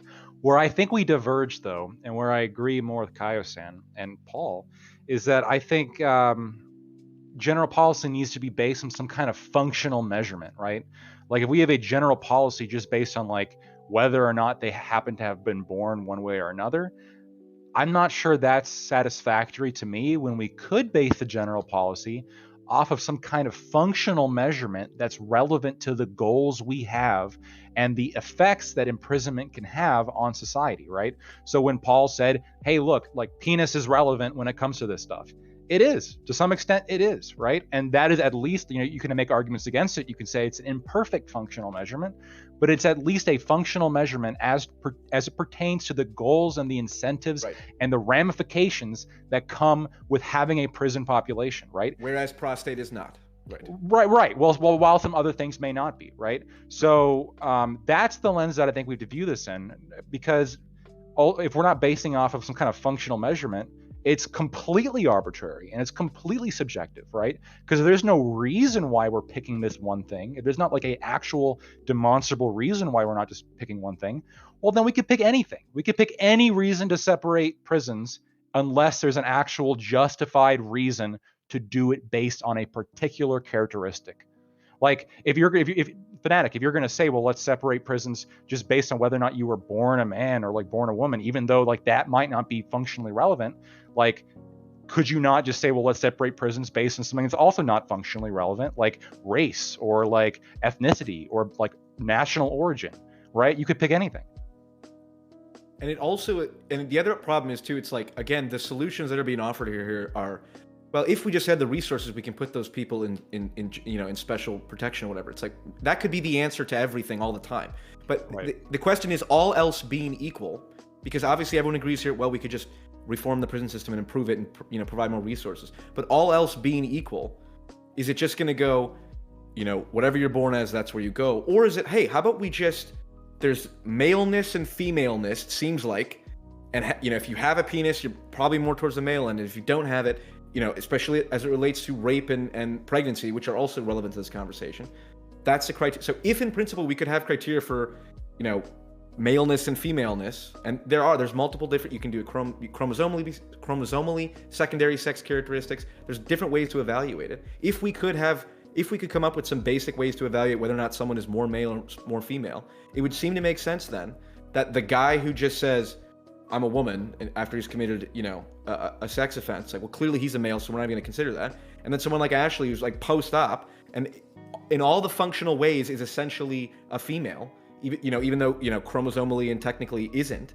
It's like, okay, well, still makes sense for her to get put in the female prison. And to put her in the male prison, it's like, and then you say, well, we could just separate her. It's like, again, that's the solution for everything. But all else being equal, this already exists. We're not talking about creating something new. I have one more point. Currently exists today yes, with the current but funding. You can't do it with everyone. No, we can't do it with trans people. We already do it. No one's We're not talking about creating something new. Yo, wait, hold on. Please don't try to stretch an argument to something absurd like, well, we can't do this sort of specificity for literally every distinction, because that's not what we're talking about. We're talking about one broad distinction which would already fit in with things that already exist that we're already doing. That's what we're talking about here. So this is already functionally there. It's already working. So you then trying to say, well, but then it's not working. What do you mean? How many people get raped and killed in prison? If it was working, you wouldn't have the rates that the negative rates of prison. I'm sorry if your crime brain. I'm sorry if your brain is literally trying to determine the accuracy or the efficacy of a policy of distinguishing sexes by saying people are still getting raped. That's not the way it works. The whole purpose is the whole purpose of the function is specifically to make sure all of the most obvious characteristics, which would create crazy power imbalances. Right, like that's like what a we're penis. protecting against. Right, like a obviously, penis. Wait, like so we're a talking male, about like a male versus someone with a penis. like a male versus a female. That's an obvious distinction that we've created, and it does work. I can guarantee you, and I'm sure that you're aware. You're making my argument for me. I'm sure that you're aware. Y'all niggas literally cannot shut up. You just can't do it.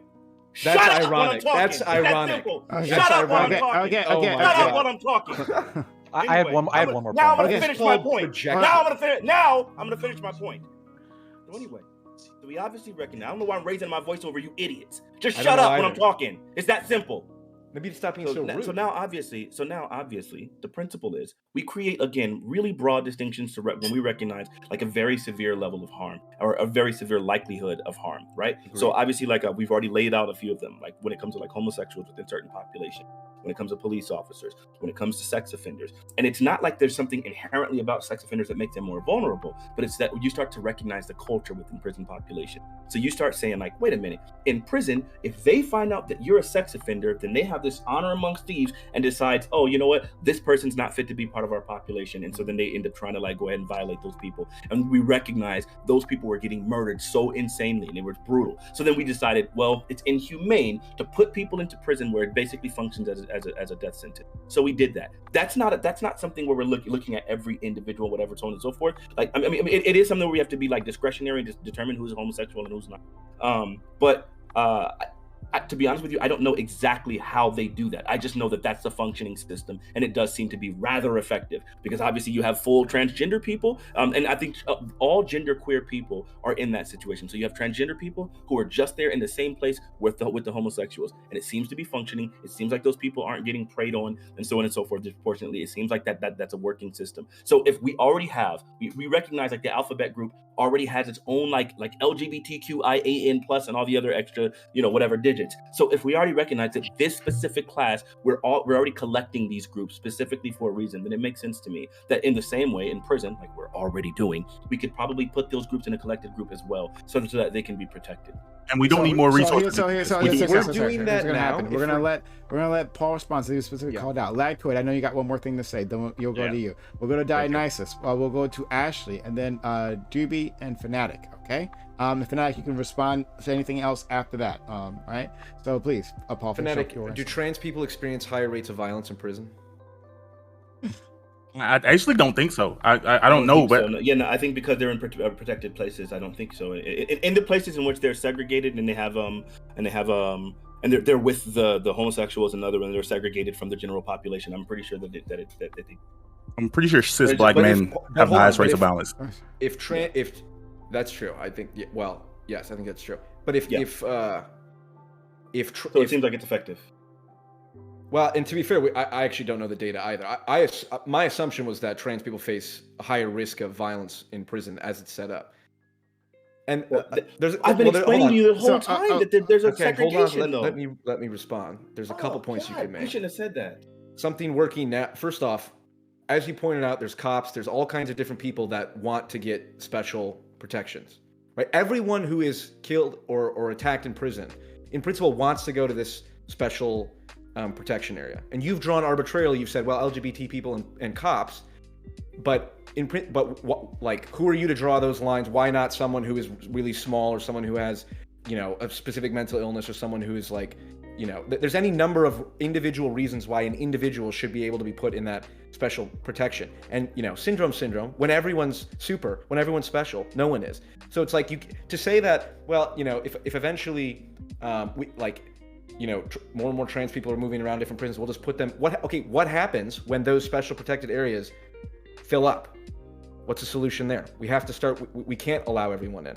Okay. So it seems to me it's far simpler. To Fanatic's point, you do have to be insane to not think to want to put a male, someone with a penis, in a female prison. And I would agree, it's equally obvious that someone who doesn't have a penis should probably, in almost all scenarios, go into a female prison, because that's way more functional than their chromosomes or whether or not they have a prostate. Okay, so I agree with Fanatic on that. All right, Lactoid, Dio, Ashley, DB, Fanatic. Yep, I have a point for Kaio-san. I just looked up. It appears to indicate that trans people do have a harder time in prison. I mean, it's as long as we're working with the facts. It appears they have a much higher rate of being victims of sexual assault. So that's just the reality that I was able to Google. Are you also looking at the sexual victimization in prison and jails reported by inmates? Is that correct? Well, yeah, it's 40%, which is 10 times higher. But reported, and obviously reported is different than what could actually be happening as well. Okay, we got to move it along because we got a little time. Yep, real quick. So, Kaio, when you were talking before about goals, right? The goals and incentives of prisons. That's where we agreed on the concept there. But I'm wondering if do you acknowledge that perhaps this policy could have negative incentives when it comes to what the goals of imprisonment are, right? Because you brought up the mental health ramifications of separating people in prison. Another thing with recidivism and rehabilitation is that you don't want somebody to build a community or strong relationships, especially romantic relationships, in prison, because that would increase the risk of going back to prison, right? And then obviously, wouldn't this policy potentially intuitively it would? I don't want to I'm not going to stake out 100% agree with that, but intuitively it feels like it would, yeah. Right, it could, right? So this is something that if we're focused on the goals and incentives, this could be an argument in favor of not allowing this policy. Okay, Dionysus. I mean, we gotta move. You already agreed, so let's go. So this is it's very it's very straightforward. That's fine. Yeah, so this is for Ashley. I mean, you were trying to pin down to see where the line was for Fanatic, and I'm just gonna kind of want to do that same for you a little bit. So first off, do you think prisons should be divided by sex or gender? I'm not certain about that one. I think that you could definitely have co-ed prisons at lower security, but I would say at higher security, yes. Okay, so given Doobie's example of Brock Lesnar, what do you think about that? Should those inmates be separated? I actually don't know Brock Lesnar. Big burly wrestler. Yeah, okay. insane. Ex-MMA, UFC World Heavyweight Champion. Yeah. Dwayne Johnson, right? So what I would say is, if somebody just suddenly identifies as female, I would probably be against them Like I would No, but this is someone who is like already gone through probably post-op, someone who's gone through hormones, but still is like fucking jacked, like bodybuilder okay, level. well, I would say like I would do the same thing with strong women. I would probably, I would say that in general, people that are extremely strong should be separated. Okay, well, so, I think the line not needs like to a probably more be trans-specific like thing. not just extremely No, strong. it's not trans. I was gonna branch onto that in more a second. proclivity to violence, right? Well, yes, but like also in danger. So, for example, you mentioned earlier that you would be in danger in these jails, and we just got done a interaction that trans people are more likely to be harmed by sexual violence in jail. So, specifically, are you against separating trans individuals off to a different population? With like protected in the general population of like women's prison, that would be what I'd say. It doesn't make sense to categorize trans women that are like post-op in a men's prison. It just doesn't. Okay. It's just like a categorical, because then you're keeping them with a protected class anyway, right? So it just makes the issue more. Well, Gen Pop women in a women's prison isn't a protected class. They'd just be the general. Oh yeah, no, class. I could be swayed on Gen Pop, or not Gen Pop women, but protected Pop women. But I don't think it makes sense to have them in protected Pop. I think it asks a good question. Okay, Because are we talking? I just want to ask two questions. No. Kill. We literally have limited time. Please. Sorry. No. I'm sorry. I love you, buddy, but we gotta move. We gotta make sure we get everyone else in. So Dionysus, did you have anything else? No, that's it.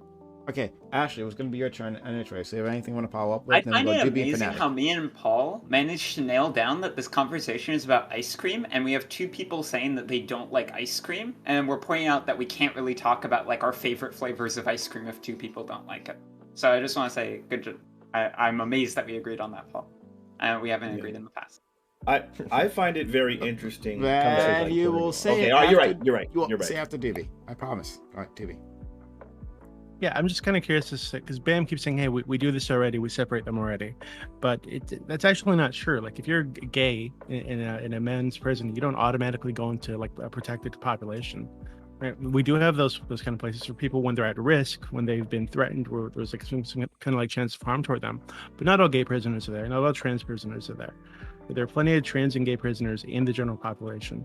And a lot of times what that protected custody, that protected wing of the prison looks like is solitary confinement, right? Because they're keeping them away from the other prisoners.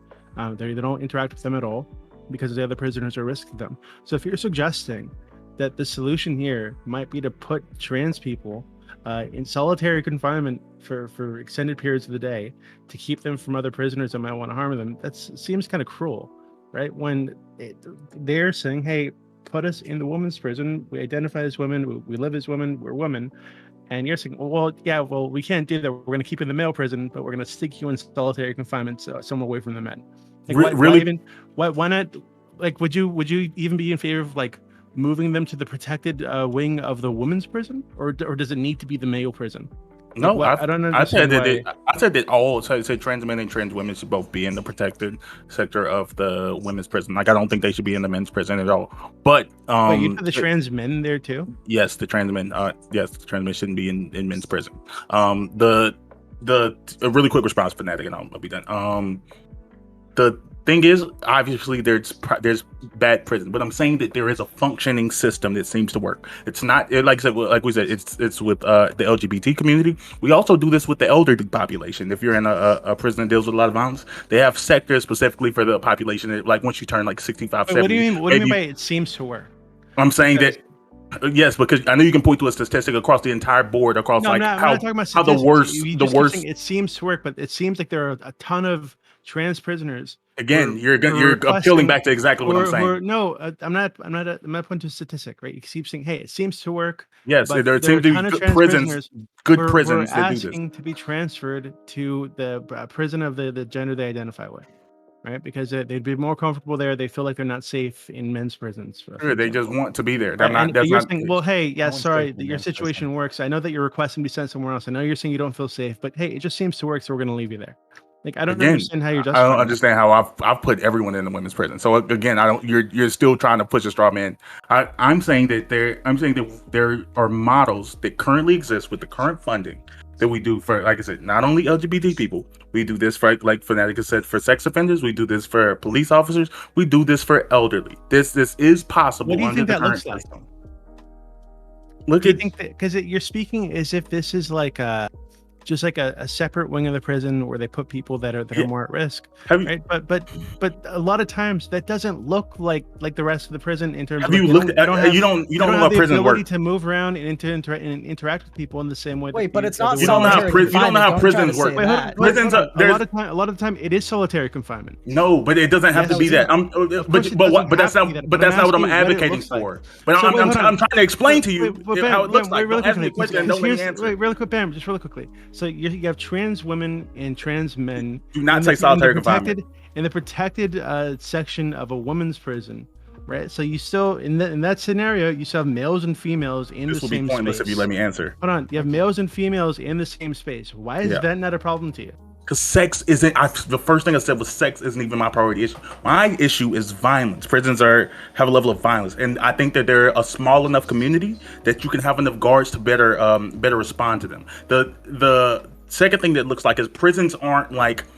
Again, like there's prisons that aren't just like everyone in one little shoebox. Like even in all male prisons or all female prisons, they're still generally separated by sectors. There's like sector A, sector, like you have A, B, C, D, E, F, G. Even among like all males, like that, and you can categorically have like a sector E that looks just like all the other sectors, specifically for like the LGBT community. And I'm not making this up. This exists currently.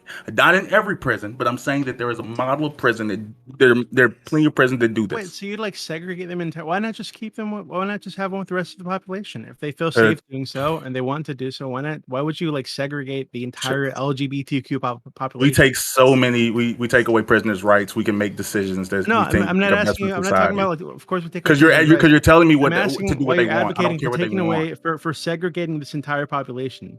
Because Is trans it women are just- is it stronger than just cis because- women, Wait, hold on, but you're advocating for putting cis and trans males. men are You're no. advocating, I'm Not sorry, cis. you're advocating for putting trans women that are males in the same area as trans women. I'm sorry, as trans men. Because trans men are weaker. Right, Because trans men are weaker than cis men.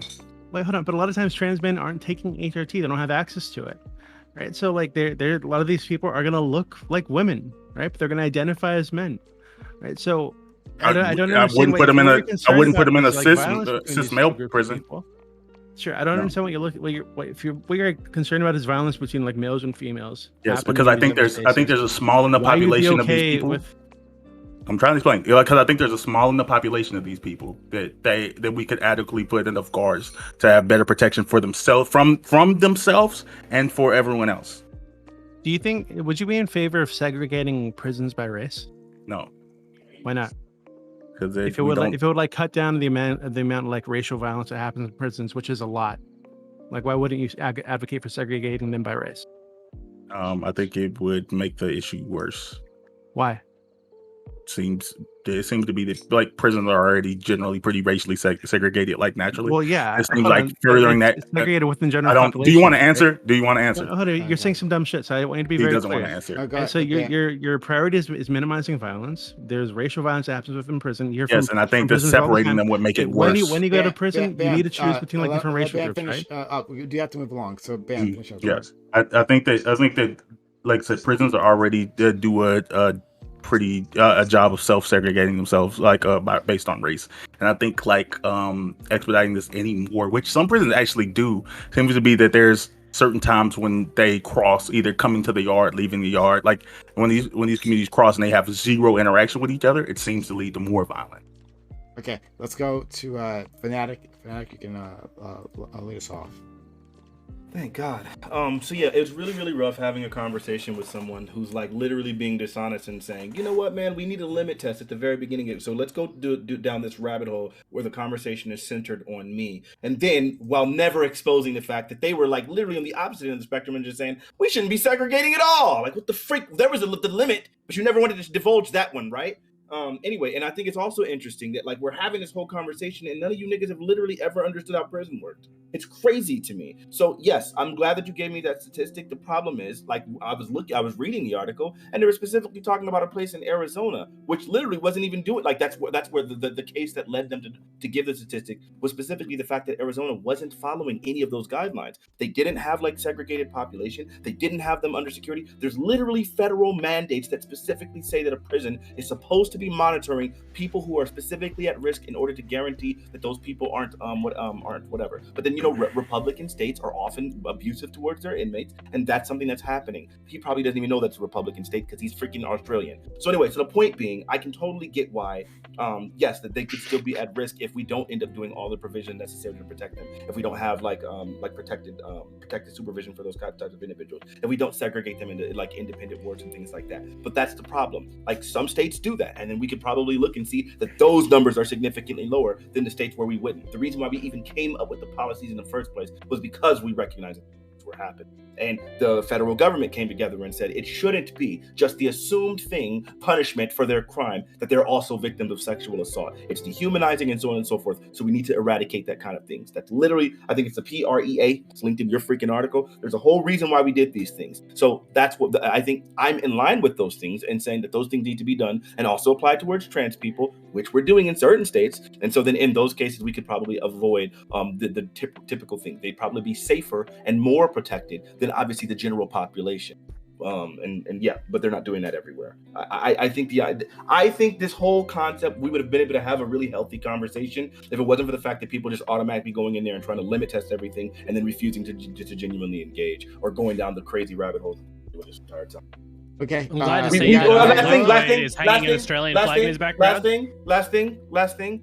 We've had all of these cases, and it's funny we're talking about the 2 pregnancies where there's consensual sex. But if we would have had time to actually engage in the conversation, as I was pointing out, there was a disproportionate amount of rapes happening from transgender individuals in the UK claiming to be transgender and then going and raping people in prison. Now, you might say, well, that's a really small number. It's only like 7 people, right? But the thing is, when you look at like 7 people, that's a huge number. When you look at how small that population is and how small the percentage of the people of that population end up going to prison. It's the same reason why we'll say a disproportionate amount of trans people are being murdered in the US, and that number is 24, right? And it's a huge number because there's such a small amount of trans people. And the same thing when you say 7 rapes, then it's like, wow, that's a huge number considering how infinitely small that population is and the population that's going to prison and the ones that are offended. It's crazy. It's crazy disproportionate. And so there's a problem with exposing people in this way. And the system that we've had for all of these years would have been significantly more protective. And we've seen as we began to erode those things, we're starting to see grotesque violations, and those are problematic. And nobody here is not caring about male prison rape and all of those things, but that's just not the topic right now, because I would go all the way to freak in when it comes to prison reform. So I don't know what these niggas are talking about. Okay, all right.